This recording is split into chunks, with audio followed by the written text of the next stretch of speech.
पृथ्वी पर ऐसी कई अमावस्यां आई और चली गई, कितने ग्रहण आए और चले गए। इस पृथ्वी का ऐसे नाश कभी न हुआ था न होगा। हम थे, हम हैं और हम रहेंगे। बस एक बात याद रखें, हमारे कर्म सत्कर्म हो, कुकर्म न हो। नमस्कार, नमो नारायण। 2025 अपने अंतिम पड़ाव की ओर है। जब आप ये एपिसोड देख रहे होंगे तो जो उसका थंबनेल है, आखिरी अमावस्या और विनाश। नहीं, डरने की आवश्यकता नहीं है। पृथ्वी पर ऐसी कई अमावस्यां आई और चली गई, कितने ग्रहण आए और चले गए। इस पृथ्वी का ऐसे नाश कभी न हुआ था न होगा। हम थे, हम हैं और हम रहेंगे। बस एक बात याद रखें कि हम अपने कर्मों को सत्कर्मों में करने का प्रयास करें। हमारे कर्म सत्कर्म हो, कुकर्म न हो। अगर हमें कहीं तकलीफ पड़ती है तो मात्र और मात्र हमारे कुकर्म से, सत्कर्म से नहीं। और सत्कर्म न भी कर सको तो कम से कम बुरा कर्म करना बंद कर दो, बाकी सब सत्कर्म हो जाएगा। तो इस आखिरी अमावस्या के विषय में मैं देख रहा था, काफी पूजाएं पाठों की एडवर्टाइजमेंट, रील्स और अलग अलग ऐप पर दुकानें खुली हुई हैं। पर ये चीज आप अपने घर बैठे आराम से कर सकते हो और इसका लाभ भी ले सकते हो, क्योंकि ये पौष मास की दिसंबर महीने की जो अमावस्या है, बिल्कुल सही बात है कि 2025 की है। तो आखिरी अमावस्या शुक्रवार 19 दिसंबर को उत्तर रात्रि यानी कि अर्ली मॉर्निंग ब्रह्म मुहूर्त 4:59 से ये प्रारंभ होगी और शनिवार को 7:12 तक है। और यह अमावस्या धनु राशि में बताई जाती है। संक्रांति, इसकी धनु संक्रांति कहेंगे, और खरमास का प्रारंभ होता है। शनिवार से जोड़ करके देखने से इसका लाभ, जैसे सोमवती अमावस्या अलग, उसका एक इफेक्ट है मंगल बुध गुरु शुक्र, और शनि की अमावस्या मतलब अगर आप कहीं शनि से प्रताड़ित हैं या किसी क्रूर ग्रह से हैं तो वहां पर आपको हनुमान जी का अनुष्ठान है, काली की उपासना है, भैरव जी की उपासना है, ये बहुत लाभ देती है। अमावस्या का मतलब ही है अपनी साधना को और बल दो।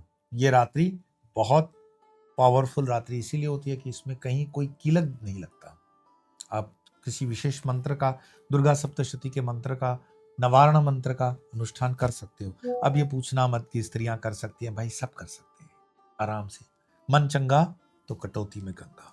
बाकी डरने के लिए तो चींटी ने काटा तो उसको भी सांप का जहर समझकर आदमी मर सकता है। भैरव साधना शिविर के बाद आपके अनुरोध पर अब काली शक्ति साधना का शिविर 27 और 28 दिसंबर शनि रवि को किया जा रहा है। और इस साधना में हमारे साथ माँ श्री गीतम भी प्रत्यक्ष रूप से जुड़ेंगी।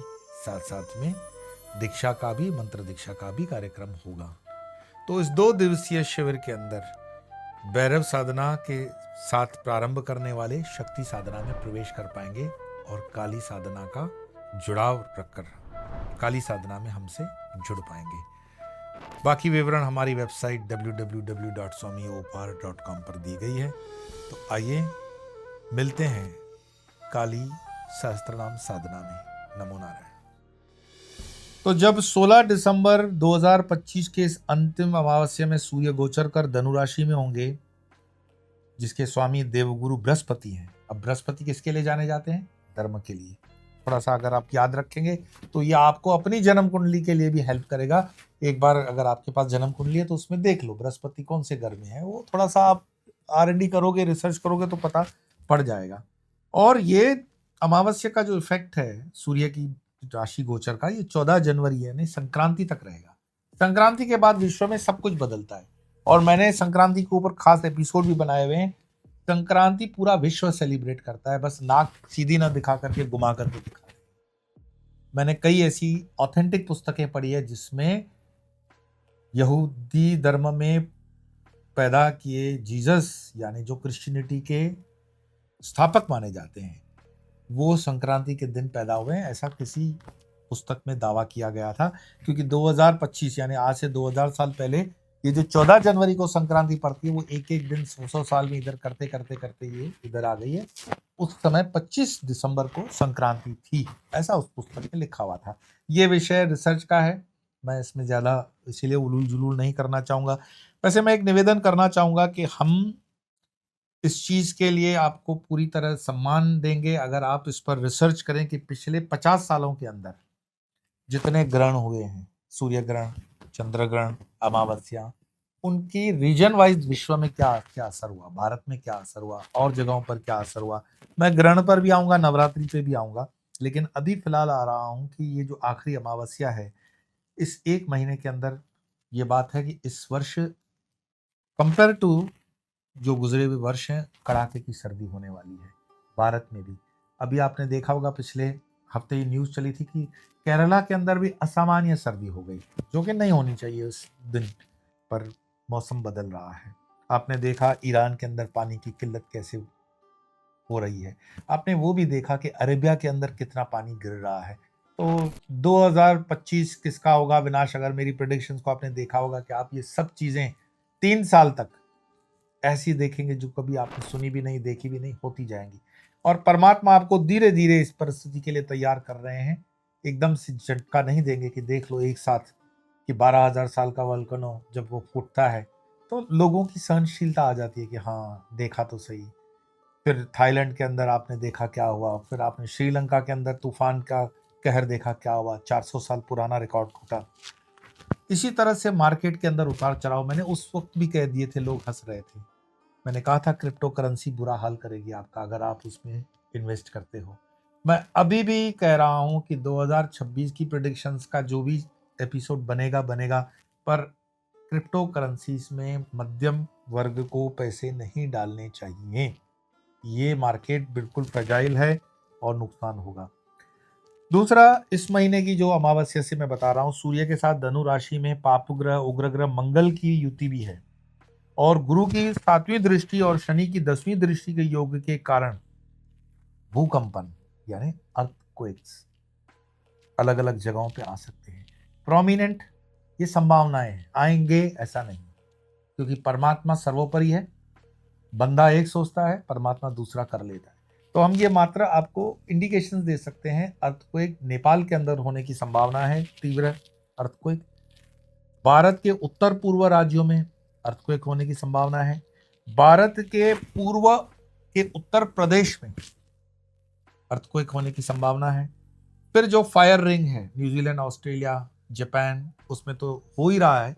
पर और अगर आपको याद हो, गुजरात के अंदर आज से 25 साल पहले जो धरतीकंप हुआ था वो 26 जनवरी को हुआ, और बड़ा भयानक वो मंजर था, क्योंकि उस धरतीकंप के अंदर मैं खुद देखा, वहाँ पे सेवा में जो भी योगदान दे सके, तो वो अनुभव आज भी मैं याद करता हूँ तो रोंगटे खड़े हो जाते हैं। भगवान न करे ऐसी परिस्थितियों से हमें गुजरना पड़े, इसीलिए कर्म को ठीक करो। इसी समय में युद्ध उन्माद यानी कि देशों के बीच में घर्षण की संभावनाएं बनती हैं। यूक्रेन रशिया तो हम देख रहे हैं, वहाँ पे यूएसए और वेनेजुएला को लग करके भी संघर्ष आप देख रहे हो। जापान के साथ रशिया और चाइना के संघर्ष को आपने अखबारों के माध्यम से, न्यूज़ के माध्यम से पढ़ा होगा। ताइवान की न्यूज़ आपके पास आ रही होगी। हमारे पड़ोस में बांग्लादेश के अंदर क्या हो रहा है उस पर नजर रखेंगे, आपको सब गड़बड़ घोटाला नजर आएगा। पाकिस्तान के विषय में उनके ही संसद में बता रहे हैं कि ये देश टुकड़े टुकड़े हो रहा है, आपको दिख रहा है। आप मिडिल ईस्ट की तरफ बढ़ रहे हो, तो जो बाहों में बाहें डालकर 56 की छाती लेकर बोलते हैं आईओसी के 56 भाई है हम लोग, वो यूएई और सऊदी अरेबिया आपस में घर्षण में है। यूरोप के अंदर कुछ देश चाहते हैं कि कुछ देश नाटो को छोड़ करके चले जाएं। अब सारी चीजें मैं नेगेटिव ही कहूंगा तो आप बोलोगे तो फिर पॉजिटिव क्या होगा? पॉजिटिव भी है। याद रखो, सिक्के के दो पहलू हैं। अगर आप बुरा देखने चाहोगे तो कबीर का दुआ है ना, बुरा देखन जो मैं गया मुझसे बुरा ना कोई। तो हम तो अध्यात्म में हमेशा पॉजिटिविटी को ढूंढते हैं कि वर्ष 2026 में हमेशा की तरह कभी कभार एक आध ज्यादा हो जाता है, पर इस बार भी 2 सूर्य ग्रहण होंगे और 2 चंद्र ग्रहण होंगे। लेकिन भारत के अंदर मात्र एक ही चंद्र ग्रहण दिखाई देगा, वो भी पार्शल, पूरा नहीं। तो सूर्य ग्रहण दोनों जो होने वाले हैं उनकी तारीखें आप नोट कर लो। 17 फरवरी 2026 को कंकणाकृति सूर्य ग्रहण है, मतलब पूर्ण सूर्य ग्रहण नहीं है। दूसरा 12 अगस्त 2026 को खग्रास पूर्ण सूर्य ग्रहण, ये विदेशों में ही होगा, भारत में नहीं होगा। 2 चंद्र ग्रहण की तारीख है 3 मार्च, ये दुलेटी होली पर है। और ये भारत में आंशिक दिखाई देगा, यही वाला। और दूसरा चंद्र ग्रहण 28 अगस्त रक्षाबंधन के दिन है, ये भारत में दिखाई नहीं देगा। तो दोनों सूर्य ग्रहण भारत में दिखाई नहीं देंगे, चंद्र ग्रहण फक्त मार्च वाला ही दिखाई देगा। इसके अलावा इन चंद्र ग्रहण सूर्य ग्रहणों की बात मैं क्यों कर रहा हूं, ताकि ये तारीखें आपके ध्यान में रहे, तो उसके लिए आप अनुष्ठान वगैरह अपनी आध्यात्मिक तैयारियां कर सकें। हमसे जितना बन पड़ता है उतना हम आपको देने का प्रयास करते हैं, पर वो लेने की पात्रता अपने भीतर लाना ये आपका काम है। और याद रखो, कुछ लेने के लिए भी पात्र होना जरूरी है। अब बोलोगे पात्र भी हम नहीं ले सकते हैं, और वो भी स्मार्टफोन पे लिखोगे कि हम गरीब हैं, तो 15,000 का फोन यूज करने वाला गरीब मैसेज करता है कि मैं गरीब हूं, तो ऐसे देश का भगवान भला करे। तो पात्रता जलाने के लिए, चलाने के लिए भी पात्र होना जरूरी है, ताकि आपको परमात्मा भी उस पात्र में कुछ दे सके। चलते चलते मैं आपको 4 और तारीखें बताता हूं, ये बिल्कुल नोट करने जैसी तारीखें हैं। 2 तो नवरात्रि सबको पता ही है, जाहिर की नवरात्रि होती है, और 2 गुप्त नवरात्रि होती है। तो वर्ष में 4 बार नवरात्रि आती है। पहली माघ महीने की गुप्त नवरात्रि है 19 जनवरी, बस मतलब 1 महीने के भीतर ही होगी, 1 महीने के बाद 19 जनवरी 2026 से 28 जनवरी 2026 तक। इस गुप्त नवरात्रि के अंदर हमारा ऑनलाइन सेशंस वगैरह हैं, जो वेबसाइट पे आपको सारे डिटेल्स मिल जाते हैं। दूसरा 19 मार्च से 27 मार्च चैत्र की नवरात्रि है, इसका भी आप ध्यान रखेंगे, क्या अनुष्ठान करना है, कैसे उसको प्लान करना है, अभी से कर सकते हो। आषाढ़ की गुप्त नवरात्रि होगी 15 जुलाई से 23 जुलाई, ये बारिश का महीना होगा, और ये सिर्फ हमारे जो मंत्र दीक्षित होते हैं या चुनिंदा सिलेक्टेड ही जो सीरियस अध्यात्म के अंदर जो इंटरेस्टेड हमारे साधक होते हैं, उनके साथ बीज मंत्र वाली नवरात्रि के हवन इत्यादि होते हैं। क्योंकि 15 जुलाई से 23 जुलाई वाली जो गुप्त नवरात्रि है आषाढ़ की, उसमें त्रिपुर भैरवी की साधना का बड़ा महात्म्य है। जबकि 19 जनवरी से 28 जनवरी वाली माघ महीने की गुप्त नवरात्रि 10 महाविद्याओं के लिए जानी जाती है। और जो ओपन मैंने बताई थी 19 मार्च से 27 मार्च, वो तो नव दुर्गा के 9 स्वरूप है। और चौथी है शारदीय नवरात्रि, जिसमें उसके बाद दिवाली वगैरह दशहरा आता है, तो वो है 11 अक्टूबर से 20 अक्टूबर तक, ये शारदीय नवरात्रि, जिसमें माँ दुर्गा के नव स्वरूपों की हम पूजा पाठ करते हैं। ये मैंने आपको एडवांस इसीलिए बता दिया कि कई बार आप लोगों की फरमाइश आती है कि थोड़ा सा एडवांस बता दिया जाए, ताकि हम प्लान कर सकें। मैंने आखिरी अमावस्या और विनाश के टाइटल में ये सारी चीज़ें आपको बता दी। सूर्य ग्रहण की 4 तारीखें, चारों नवरात्रि, और इसके अलावा आपके पूरे हिंदू कैलेंडर के ऊपर अमावस्या और पूनम वगैरह की तिथियां आप नोट करोगे, उसको प्लान करोगे, अच्छी तिथियों का लाभ लोगे। अपने आप को बहुत परेशान कर करके साधना करना, मैं उसके कभी फेवर में नहीं हूँ। अपने परिवार को भी परेशान करके या उनको सता करके कोई साधना आपको फलीभूत नहीं होती है। साधना हमेशा प्रफुल्लित मन से, बहुत ही जिसको कहते हैं ना सत्य चित्त आनंद, एग्जिस्टेंस नॉलेज ब्लिस एब्सोल्यूट, जो आपको अनुभव दे सके, उसके लिए की जाती है। तो साधना जो होती है शनै शनै होती है, ऐसा कोई स्कीम नहीं है कि बस एक ही साथ 1.25 लाख जप हो गया तो फलीभूत हो जाओगे, नहीं, ऐसा कोई नहीं। बीज भी जमीन में लगाते हो तो कुछ समय लगता है। अगर इतना ही चीजें इंस्टेंट होती बर्गर और पिज्जा की तरह, तो परमात्मा जो ये 9 महीने का माओं को गर्भ देते हैं, वो 9 हफ्तों में हो सकता था, 9 दिनों में भी हो सकता था। और अमेरिका वाला तो टेस्ट ट्यूब लेबोरेटरी से ही बच्चा आपको दे देता। लेकिन कुछ चीजें परमात्मा ने अपने हाथ में रखी हैं, ये तो आप मानते हो, और वो है श्रद्धा और सबूरी, धैर्य के साथ साधना करना। और उसमें जो भी आपके गुरु हैं, सदेह गुरु, देह में जो गुरु हैं, उनके मार्गदर्शन में आप अपनी साधना में आगे चलते रहोगे। ये आखिरी अमावस्या है, ठीक, लेकिन इससे डरना नहीं, इसमें साधना करनी है। जो आपका इष्ट है, जो आपका चॉइसेस्ट जिसको कहते हैं ना भगवान का स्वरूप है, उस साधना में लगेंगे। बीज मंत्र नहीं भी है तो नाम मंत्र के लिए करेंगे, नाम मंत्र भी नहीं है तो हनुमान चालीसा, दुर्गा चालीसा, या दुर्गा सप्तशती, या दुर्गा के 32 नाम इत्यादि इत्यादि बहुत सी चीजें। और कुछ नहीं है तो भैरव धुन तो चला करके मेडिटेशन वगैरह कर ही सकते हो हमारे धर्म वाले चैनल पर। तो ये सब चीजें मुफ्त हैं आपके लिए, जिनका लाभ आप ले सकते हो, उसमें कोई आप पे रोक टोक नहीं है।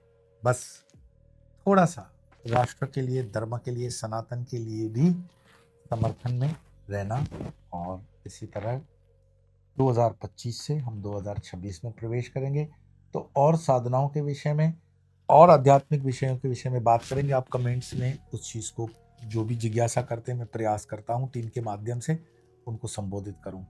तो अगली अमावस्या 2026 की प्रारंभ करेंगे। तब तक के लिए नमो नमः।